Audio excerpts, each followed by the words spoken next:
Puji nama Tuhan, Shalom, salam sejahtera bagi kita semua, Bapak Ibu, Saudara-saudara, jemaat Tuhan yang dikasihi dan diberkati oleh Tuhan. Satu sukacita bagi kita semua kalau sampai pada hari ini kita masih merasakan kasih dan kemurahan Tuhan dalam hidup kita. Pada kesempatan kali ini saya menyampaikan renungan firman Tuhan dari Pantai Talise, Kota Palu, Provinsi Sulawesi Tengah, dan doa saya kiranya Bapak Ibu Saudara mendengarkan renungan ini dalam keadaan yang sehat dan diberkati oleh Tuhan. Renungan firman Tuhan pada hari ini saya ambil dalam Kitab Ratapan pasal yang ketiga, ayat yang ke-22 sampai 26. Demikian bunyi firman Tuhan. Tak berkesudahan kasih setia Tuhan, tak habis-habisnya rahmatnya, selalu baru tiap pagi, besar kesetiaanmu. Tuhan adalah bagianku, kata jiwaku, oleh sebab itu aku berharap kepadanya. Tuhan adalah baik bagi orang yang berharap dan percaya kepadanya. Bagi jiwa yang mencari Dia adalah baik menanti dengan diam pertolongan Tuhan.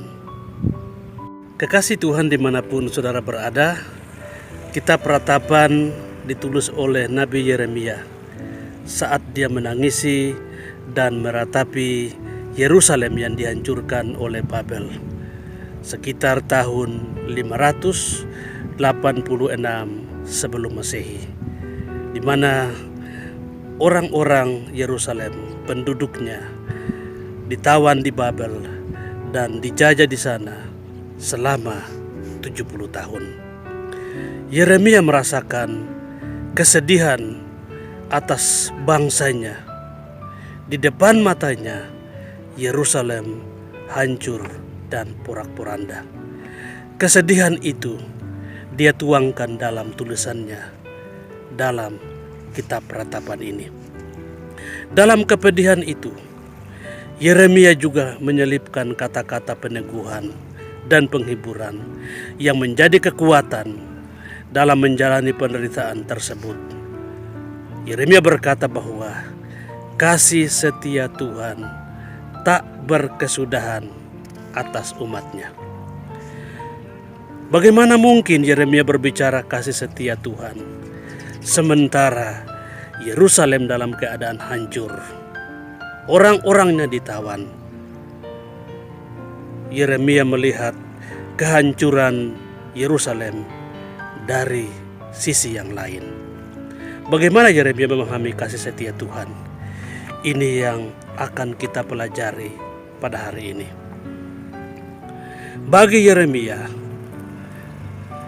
Allah itu adil dan benar dalam kasih setianya. Itu poin yang pertama.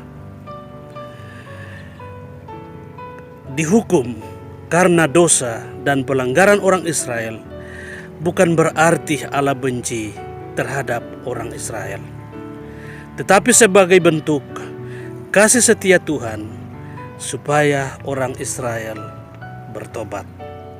Tuhan itu adil dan benar dalam kasih setianya, sehingga di tengah-tengah Yerusalem yang hancur, Yeremia tetap berkata bahwa kasih setia Tuhan selalu nyata dalam kehidupan umatnya.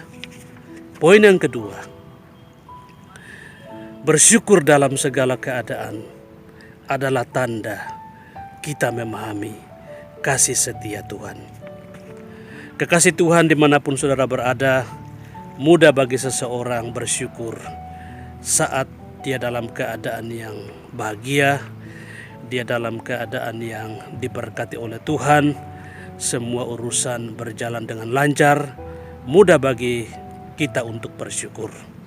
Tetapi tidak mudah bersyukur saat semuanya hancur, saat ada pergumulan, saat ada persoalan.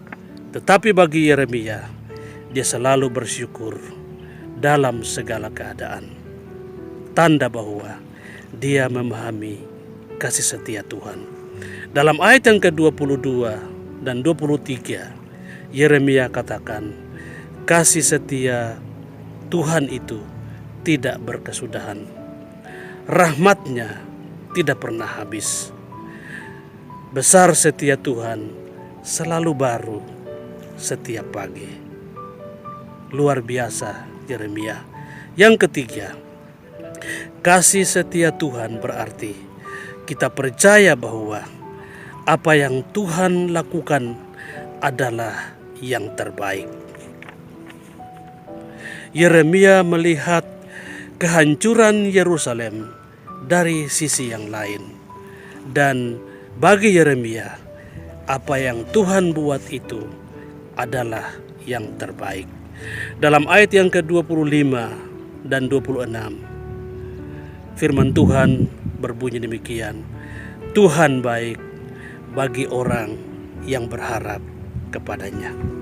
Dalam keadaan hancur, Yeremia tetap berkata, Tuhan tetap baik.